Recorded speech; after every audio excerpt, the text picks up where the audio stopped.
Hello everyone, how are you doing? This is MD Tech here with another quick tutorial.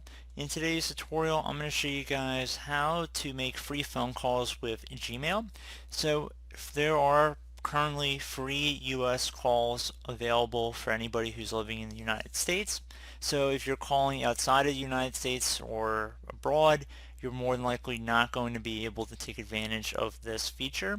You're going to have to pay for it, but if you're looking for a free phone calling service that's built into Gmail and you live in the US, this tutorial will be for you.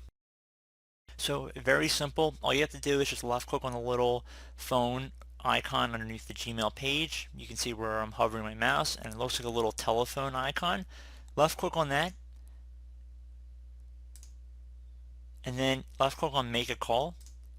You'll see a new field that'll open up, so you can go ahead and type in a phone number here. So just type in the area code and whatnot. It's meaning if it's a call nationwide, it should be free. Just to type in the number there, and then it should go call right through. So very straightforward process here. Do hope I was able to help you guys out, and I do look forward to catching you all in the next tutorial. Goodbye.